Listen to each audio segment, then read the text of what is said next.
Hi, I'm Chef Mike Selman. Welcome to Culinaria Cooking School in Vienna, Virginia. Tonight we have a wonderful summer meal that we're going to do.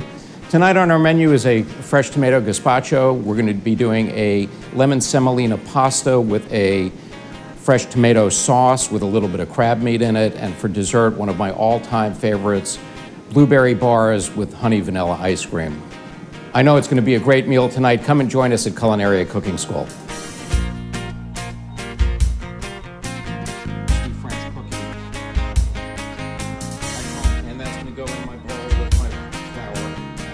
Tonight, there's going to be a mix of stuff that you guys are going to actually do and stuff that I've prepped in advance and kind of made some of the steps for you and made in advance. But I'm going to show you everything along the way as to pretty much how it's done.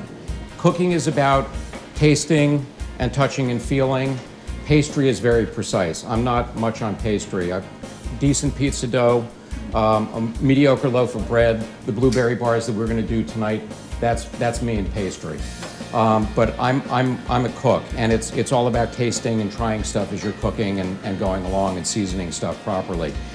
So I'm taking my handy dandy pastry cutter, and what I'm going to do is kind of work my butter and my lemon zest into the flour.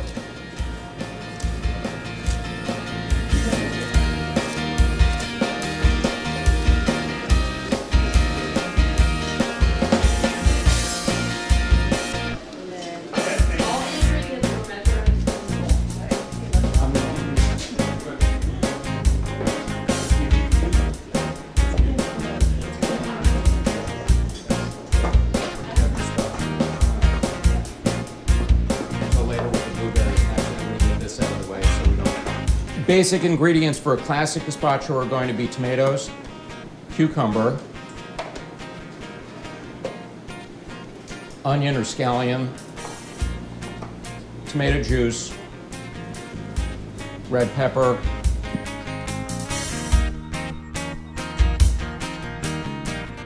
red pepper, two ways to do a red pepper. Easiest way to deal with it, take the top off and the bottom off. If you don't have a sharp knife, use a serrated knife because the pepper skin, peppers, eggplant, if your knife is not sharp, it can skip or slip on the skin of the pepper, and that can be dangerous in the kitchen. If you take your knife and run it down one side of the pepper, then you can open it up. And again, cut this into manageable lengths so you can deal with it. And then carefully take out the seeds and the ribs. This is great, everybody in the pool. So I've got my tomatoes, I've got the red pepper, the cucumber, the scallions. And the garlic was in there too. Personal taste for me, like this pureed down. It's not a smooth soup, there's a little bit of texture to it. Take your berries and give them a good stir. Make sure that they're really nicely coated. And then just go ahead and get them in there. And then take the rest of your topping and just kind of sprinkle that over the top. Make sure you cover it. And then those are ready to go back into the oven, baked off, and that's probably 35, 40 minutes or so.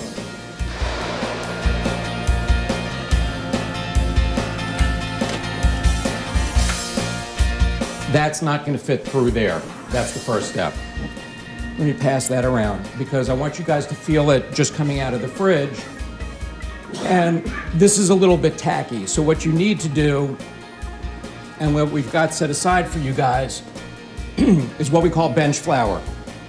And it just basically, you're going to take a little bit of that, you can sprinkle it on your board or you can work directly on the counter and just get a little bit of flour onto this. And then you want to do your first pass. And then feel the dough again, and that's kind of that chewing gum feel. So now I'm going to start reducing the size of the openings. I'm going to dial it up one at a time and just run the pasta through. And you don't, at this point, want to add any more flour to it. And I'll roll this one down, and then I'll come back and get the other one.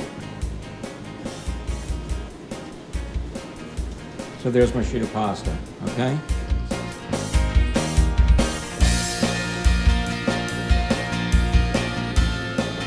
Guys, don't overwork the dough. Get it warmed up a little bit in your hand, and then get some flour on it, get it into the machine. If you overwork it, then it's going to be tough.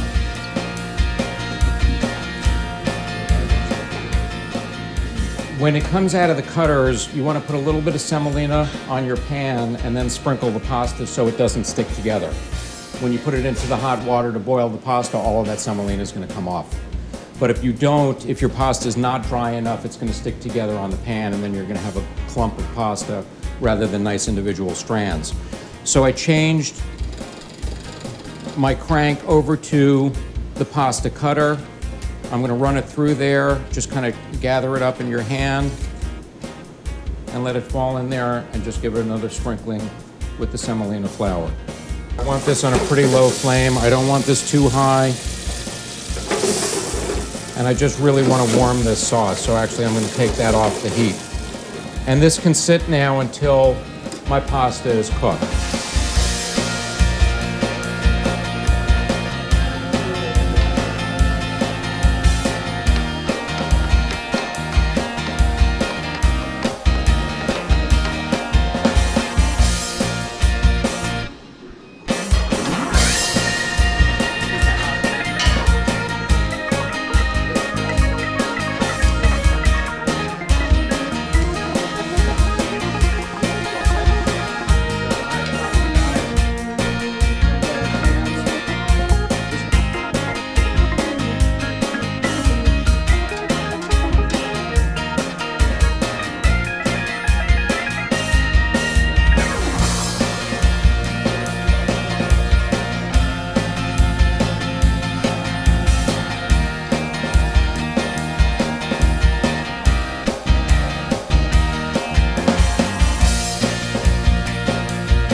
Pleasure. I hope you guys enjoyed yourself. I hope we'll see you again. Perfect. Thank you, guys. Thank you.